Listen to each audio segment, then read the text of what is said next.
I think that's very important to always make customer to feel although they are such a great tool, but they are always at the driver's seat to make decision to eventually adopt which kind of solution produced by AI. So that is also important product design philosophy to increase the adoption rate of such very powerful AI-enabled products.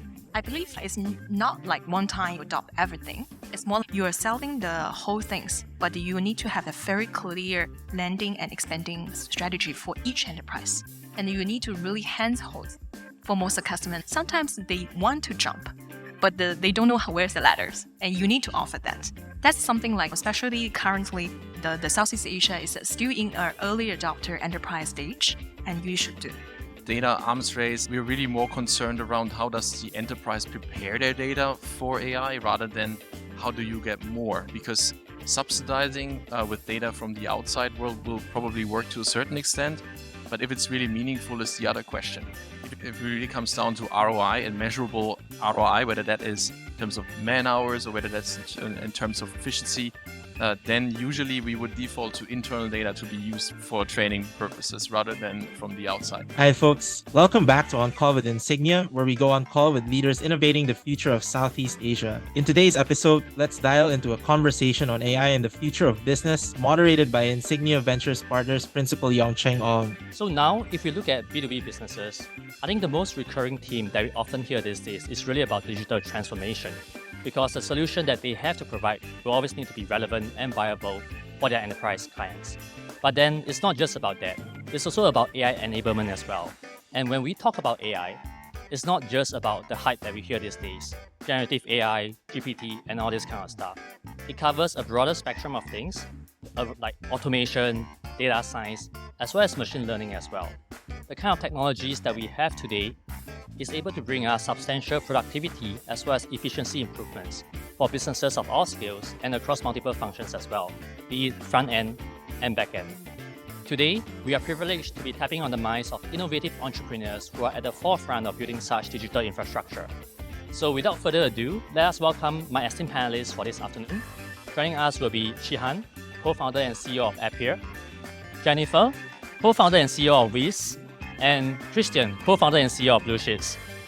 All right, maybe to kick things off, we can have each of the panelists give a quick introduction and maybe share with the audience a little bit about what your business is doing. Thank you. Thank you for inviting us. So, my name is Chih Han. I am a CEO and co-founder of Appier, a leading AI for marketing technology company. So, our company was actually established long before AI became a theme. So, company was established back in 2012. Now we have scaled to 17 different countries, operating across 3 key continents and servicing more than 1,500 customers with annual recurring revenue of more than $150 million. Appier is also a listed company in Tokyo Stock Exchange. We became a listed company in 2021, and now we have started the company in an era when it wasn't even a popular word, and it's first scaling phase of AI through the popularity of AlphaGo. And recently, it is what we call a third phase of acceleration through the popularity of ChatGPT and others. And I think it's a very exciting period because myself, I was an AI scientist before starting a company, really starting in the period that AI was academic. My work prior to starting Appier was applying AI and machine learning in robotics applications, including robotic dog or self-driving car. Yes, there was a self-driving car in early 2000 already. And then finally, I chose to, with a vision of turn AI into return on investment or democratizing AI technology back in 2012, and then start the company in the period that AI was relatively unknown. So I think now we are really experiencing a period that when AI start as an academic subject, then become really early adopter. I would call 2015 to 2020 or early adopter period. Now is a mass adoption period that where everybody already experienced the power of AI and a lot of application is being developed. So very excited to join the panel and also operating and also leading a team that continue to deliver value for customer in this exciting period. Thanks, Chih Han. My name is Jennifer Zhang, and I'm CEO and co-founder of WIZ.AI. Usually, I break our company's introduction in 3 pages. Number one is actually 5 years ago, what are we solving the problems? And the products we only offer is actually voice recognition for the local accent and dialect for Indonesia Bahasa and also like Thailand Tagalog voice AI bots. And second phase is actually 3 years ago. We do actually just blend it into the not only voice channel, but other email, WhatsApp, all the other customer communication channel into one solution. And also analysis all the conversation data and decide what kind of profile of the customer can delegate to human. So human boss collaboration model. So that's actually phase 2. And this year, actually, we open a new chapter and then we deploy all the Gen AI model, actually specific a lot of like a larger model, deploy into the enterprise applications. And on one side, we enhance the old customer, we call this customer experience, which is an original call center, into the multi-language, multimodal model. And also, using the same model, we try to enhance not only for the customer side, but also in-house of the employees' working experience, like help desk and like HR and IT. So that's actually our 3-page of growing. And this year, I think is quite exciting for us too. I think not only you see everybody can touch upon how the powerful ChatGPT can influence. That's actually very interesting education and AI adoptions in the market. And the second one actually is getting more chance for us actually talking with all the enterprise customers. See, since you have this kind of nuclear weapon, what exactly you want to solve? And give us a more better understanding what exactly these weapons can solving, like what the kind of value of the problems existing in the current enterprise users. Thanks, Jennifer. My name is Christian. I'm CEO, co-founder of Bluesheets. So we're not as far ahead in the journey as the other panelists here. Our company is about 4 years old now, and we're in the automation space. So we are using and building AI models for automation in enterprise. We specifically focus on unstructured data automation. That means wherever in the enterprise there's either unstructured data coming towards you in the form of, say, applications, in the form of internal procedures, we help to facilitate and structure that data, and eventually we'll make it available for your internal systems much faster. So there's usually a chain of events that has to happen before data can be processed internally, whether it ends up in an ERP system or it ends up into an internal legacy system. So we really help to facilitate that and automate that process end to end. And yeah, we're Singapore-based. We are currently expanding into the region in Asia Pacific. We have customers in about 17 countries right now. Okay, I'm very excited to be here, of course, as well.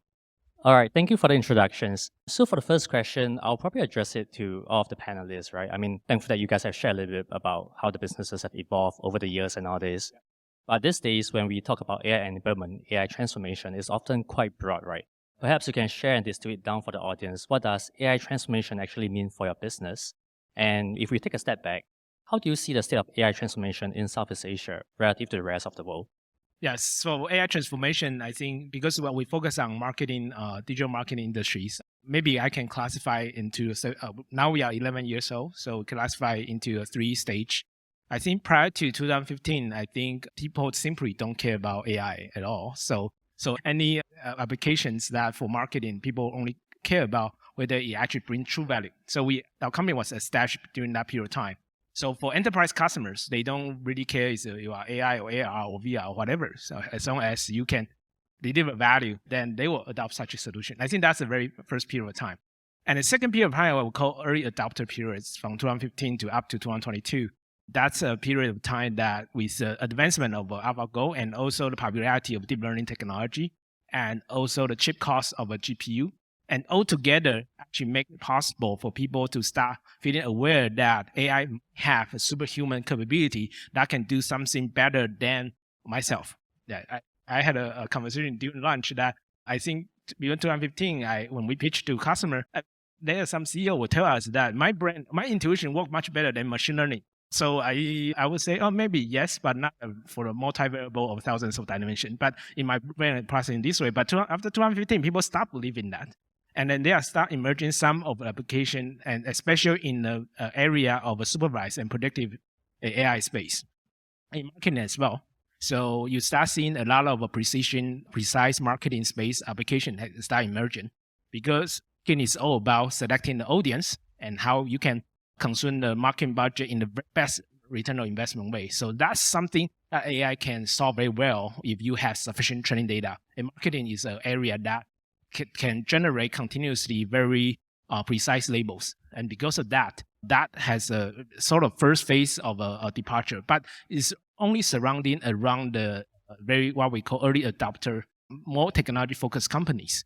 And our company sort of starts scaling during the phase, and Inlan himself was actually an investor even before AI became a category. So we first partnered with Inlan 2014, yeah, and then also with Insignia, then starting since the inception of the fund. So you guys are so early visionary pioneer in the space. And start 2022, I think generative AI era is even more interesting for AI, for marketing, starting from the precision execution side, start having the creativity side. So how to come up with the right image, text, and right marketing plan. And AI start having creativity. And we estimate that this part of the market, currently only 3% of the marketing technology is from generative AI, but will grow quite significantly, eightfold in the next 9 years. So that is a very exciting period of time that we, in addition to the growth in the precise marketing and also creative marketing side, also have exponential growth for the next few years. Thank you. Jennifer? I think I can share full observation of the whole since the beginning of the years and now. I find Southeast Asia, how to think about Gen AI and the whole trend. The first one actually is I can share this like a couple months ago when I'm meeting one of the biggest Thailand banks. And when the first time actually I shared all the things, I realized the put ourselves in the same terms with them is very important. I try to get it closer. So the first thing is actually I checked their 5-year digital transformation plan. So then I realized that the things is quite simple. I just go to all the roadmap of digital transformation. And the whole structure is easy. It's unstructured data to structured data, workflow automation. And last part is how to improve the certainty efficiency to maximize the income flow. That's actually 3 things I summarize in the whole year's plan, but they actually adapt like ERP, CRM. Then I tap into that. This is actually the way, the Gen AI of the solutions I can help from the 1, 2, 3, 4. So I think that's not the big difference is all the Southeast Asia, especially big accounts, actually growing. And what you try to do is actually go into their digital transformation journey, be an AI transformation journey, but still achieve the goals. So this is the first thing I think is good timing because before they're probably going to buy a normal Mercedes. Now you can actually offer a Porsche.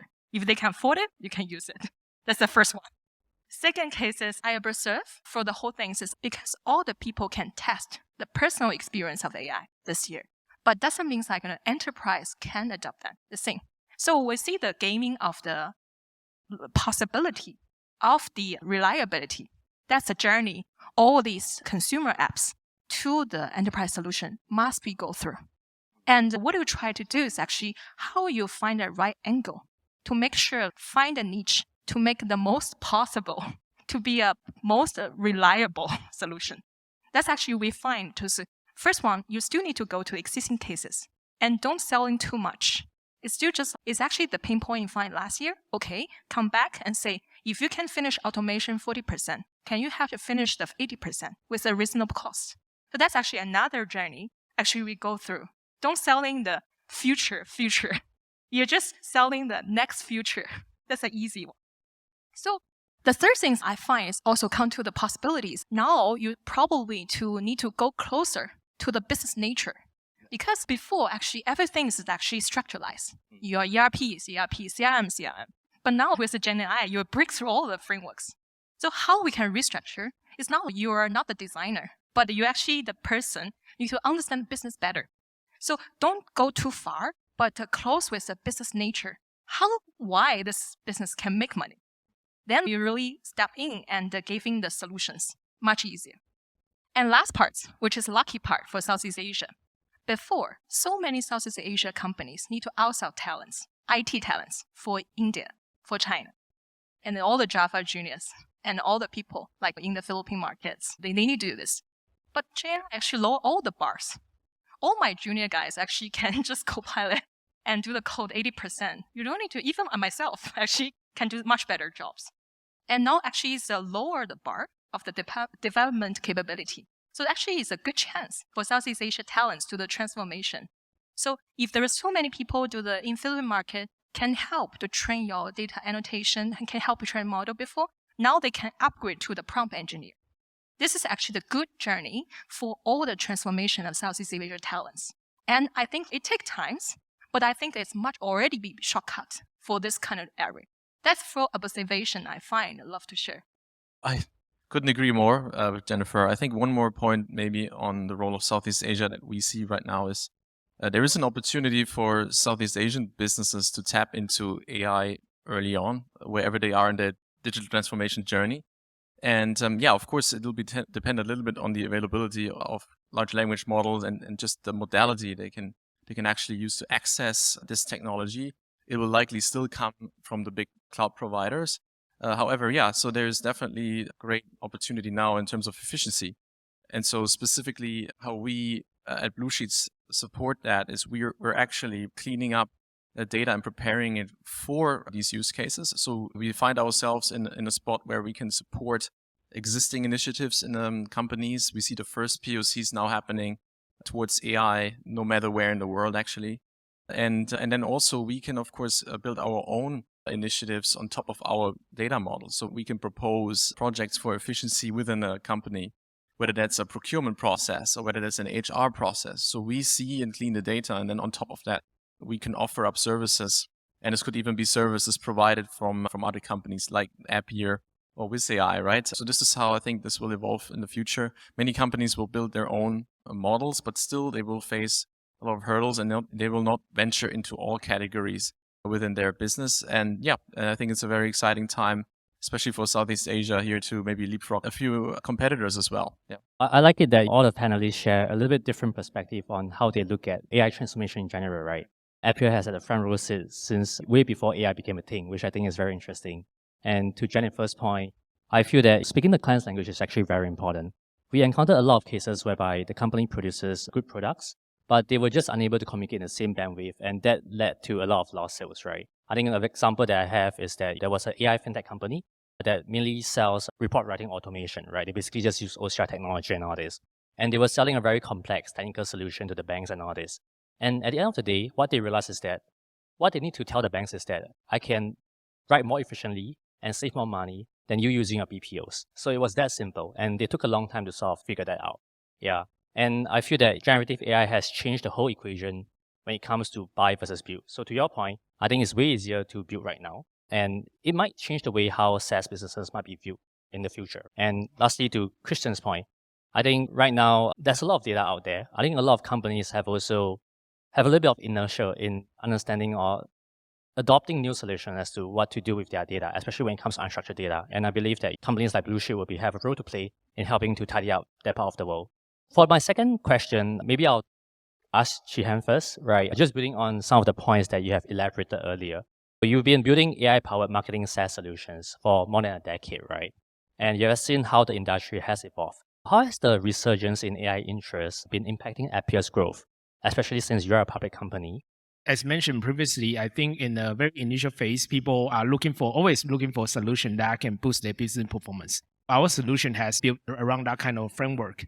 And in the first period of time, I think the adoptions, especially in marketing technology space, has been the most decision-making AI space. And recently, and maybe I can give you one story. Back in 2017, when we start pushing the generative AI application to our customer, the tools that can allow the customer to make their own their AI to make it creative for them, they could just have to describe the theme, just enter the prompt like nowadays. Back in 2017, and back then, I think we were very excited about the technology because we used to believe that creative AI will actually be will only depart much later. But we were very excited about the breakthrough that our company made, and we start pushing to the customers. But back then, actually, customers are much more hesitant than nowadays. And they feel like there's no full control of a generative AI application. So whenever they generate creative, whether that is 100% match my corporate image, my brand message, or even comply with our guideline, because such a risk factor actually has blocked the customer adoption. So we end up actually zero work. We end up just publishing the academic papers. So instead of turning to a business or products. But the same technology, put into a context of 2023, customers use it with very high level of adoption. What's the difference? I think customers, because their experience of using ChatGPT really changed their mindset.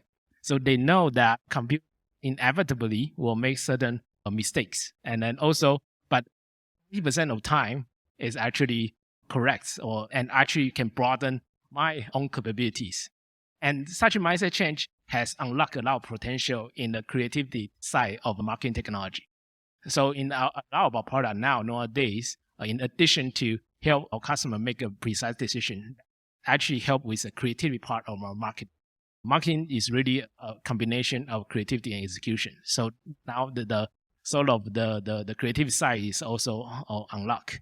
And that's why we are very excited about these periods. Then we can really achieve end-to-end automation. But at the same time, we also need to care about our customer or talents' anxiety. Yeah, because people will say, oh, now AI can, even within our company, we always use the words like, you can look at generative AI can generate such kind of a proposal and plan. What can you do better? So is the human really end up as a loop, as a labeler, or can actually have some certain AI value in this process at the end? I think that's very important to always make customer to feel they are, although they are such a great tool, but they are always at the driver's seat to make decision to eventually adopt which kind of solution produced by AI. So that's also important product design philosophy to increase the adoption rate of such very powerful AI-enabled products. Got it. I think that's very true, and that's a very interesting insight. Yeah. Jennifer, this has been a landmark year for WIZ.AI, right? You guys have been pioneering a lot of AI-powered customer engagement solutions. You guys have also attempted to build foundational models for enterprises as well, right? What are some of the learnings that you can share with the audience when it comes to driving such product adoptions at this early stage within the industry itself? Okay, that's actually quite good questions. I think, as I mentioned, when I usually suggest customers, I always suggest some easy things, like quick wins, because all the management want to see the increase their confidence level. That's actually, like, some cases, like they already have. For one example, I think the previous a lot of chatbots, they're not doing pretty good, but they have enough data set. So how you're actually using the relatively small in-house, like maybe 7B, to make your chatbots much powerful. That's actually the first easier things you can do. And other parts, I think usually we'll try to lock down a territory like which you can easy to feel the change, the business value. Then also we'll also finding the customer with a more structured data. Yes. And second one's like more the in-house team, more understanding, have more sense of digital transformation than they have to do the things before. Then we were showing one cases, and then we're expanding to the different one department to another department. I believe it's not like one time you adopt everything. It's more like you're selling the whole things, but you need to have a very clear landing and expanding strategy for each enterprise. And you need to really handhold for most of the customers. Sometimes they want to jump, but they don't know where's the ladders, and you need to offer that. That's something like, especially currently, the Southeast Asia is still in an early adopter enterprise stage, and you should do. And later, once you have one or two cases ready, then you can quickly standardize and make productize and go to the same industry. This is actually 5 years ago when we actually promoting the voice AI solution.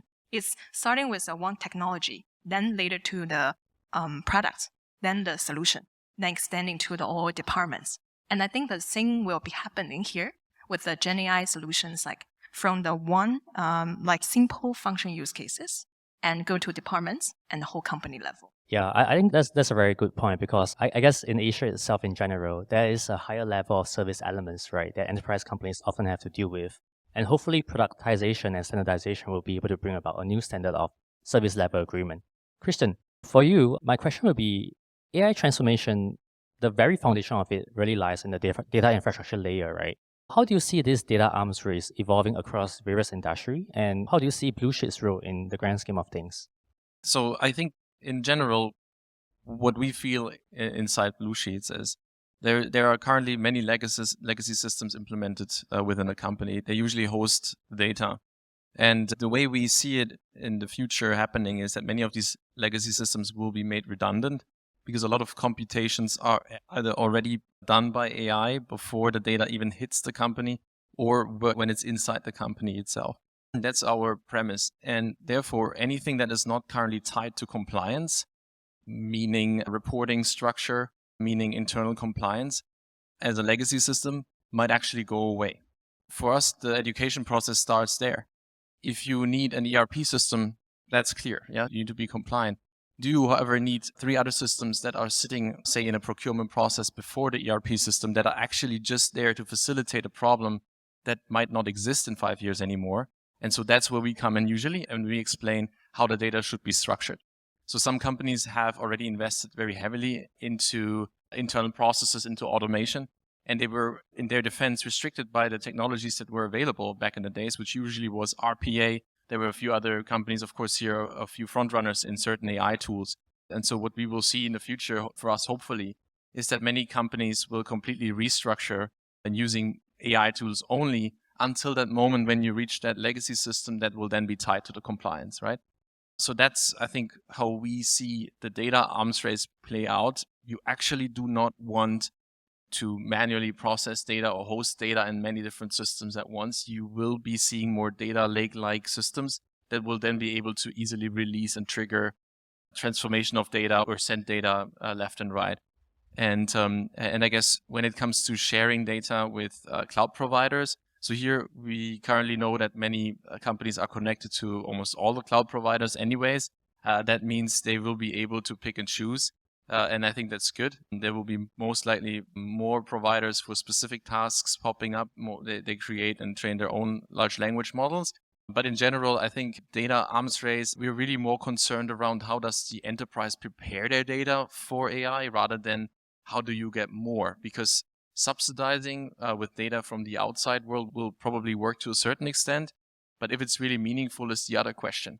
If it really comes down to ROI and measurable ROI, whether that is in terms of man hours or whether that's in terms of efficiency, then usually we would default to internal data to be used for training purposes rather than from the outside. That said, I feel though there's a lot of opportunity right now for companies that focus specifically on promoting data transformation.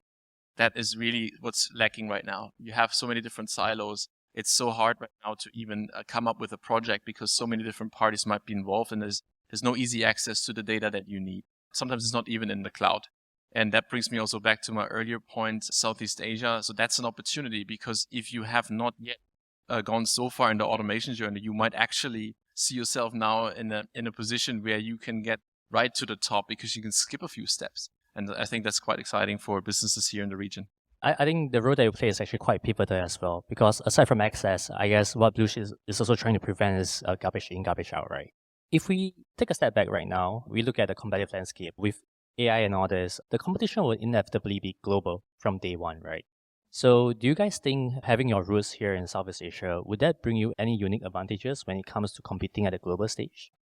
Our key operation is actually Northeastern Asia and also US markets. And South Asia, we also have presence for our regional talents. But I think a bit of experience of when we enter US market as an example. So we entered US market only in 2021. So after we went public. Back then, we thought that US market is very sophisticated and probably it's a market that is relatively harder to crack. And so we really prioritize the Asian market first. And then we only, after listed, so we have more resources than we went to a US market. It turned out that US market became historically the fastest growth region for our company. We scaled from 0% of revenue to 15% of our revenue only within 2 years. And that has been a tremendous growth driver for our company. But when we think back, global competition, that also means global opportunities. And sometimes the most sophisticated market doesn't mean that it's very, very hard to crack because a lot of competitors already help you to educate your customers. I think when we operate in Asian market, a lot of time we have to handhold our customers stuff on machine learning 101 to introduce why using AI is better for marketing and then why this type is better and why this type is more superior. So that actually is a very long education process. That also means a relatively long and also tedious education cycle and also deal closing cycle. When we start operating in the US market 2 years ago, we found that all our buyers, they already have known the basic about machine learning. They also have a team member that so semi-experts in the domains. Then we can go straight to the conversation to talk about our differentiator and why we are better. And because of that self-education or vendor-educated process has allowed us to advance to more mature conversation that actually make us to shorten the selling cycle quite significantly. So AI is I think before 2022 really is an early adopter market. So education is actually very high toll for startup, and entering the more sophisticated markets that actually has an advantage of having a customer that's ready for your solution. So nowadays in Appier, we really look into two most important dimensions when we decide which market and which application to enter. One is data readiness, whether they have sufficient data. Second is whether the business readiness, whether they are ready already educate with a basic concept of AI. We found that with both factors being very mature, actually is the best sweet spot for us to enter. So just a bit of thoughts about and one example about our entering the US market as example and how we thought about how global competition, but will actually also bring the global opportunities. So I cannot adjust too much about US and Europe market because we just exploring yet. So I think the good learning for us is actually we tap in Southeast Asia market, then we're actually using the same customer profiling, similar solution, and land pretty well in London. Actually, this is something like, we find it's quite interesting. So all the company actually we talked before in Southeast Asia that we call the old rich, telecoms, banks, and also the new rich, the fast-growing fintech, e-commerce, all use cases can literally we copy into the London and actually with our Portuguese and Spanish capability. And the lucky part is that London actually pay higher than Southeast Asia. So that's actually something I find quite interesting. I think it's just because those two markets are still in the growing out the digital transformation, going all the new economy. Then it gave us a good advantage to showing that how you leverage the data, whole process automation to improve their growing in the e-commerce and fintechs, those industry, all doing the transformation of some cases in telecoms, all banking. So that's actually something we find very exciting. And another part maybe like the way of service system we're building here actually help a little bit about in the Middle East market, but we haven't spent too much there. But the one part actually we realize that even the Middle East, the contracts are bigger, but the challenge is less when we're deploying the multi-countries here. So I think that's actually two advantages we're building here in Southeast Asia and extend to other territories. For us at Bluesheets, we are actually a data processing company who can technically be applied anywhere, which is great for us. I think in general, the foundational models, especially the expertise around building products on top, will probably originate in the US. We see that already happening right now. But what we feel is the opportunity now, it's a new playing field. So how we use them, whether we use open source or not, that is up to the companies that are at the forefront right now. And I think for any companies looking into coming up with B2B enterprise solutions, there is an array of opportunity now. And I think we're going to see a lot more level playing fields in segments and industries, companies going after the POCs from different parts of the world. And we don't really feel a restriction by being a Southeast Asian based company. And yeah, as Jennifer also said, the complexity here tends to be higher from the start, which I don't think is a problem. I feel with AI, solving the easy cases has become much easier anyway. And so really what you need is companies who have solutions that go broader and also cover more ground when it comes to complexity. So I think this is very exciting for us. But I also have to say, of course, I think most of the technology will originate from most likely the US side, I believe. And that is also where a lot of strong products will originate from. We will probably see competition. I hope that a lot more products out of this region will, however, make it to the global stage for sure. Thank you, Aaron, for all your insights. I think it's quite interesting to note that for all three of you, you guys find Southeast Asia a harder market to conquer. And basically, once you are able to conquer it, going global is actually quite an easy task for you guys. I'd like to take this opportunity to thank my panelists once again for your time and all your insights. Really appreciate it. Thank you. Thank you all. Thank you so much. Thank you for joining us on this call. Make sure you get notified on when to dial in by following us wherever you're listening to us. If you're on YouTube, hit that subscribe button, toss in a like, and let us know if you'd like to hear more of this topic in the comments. See you all in our next call.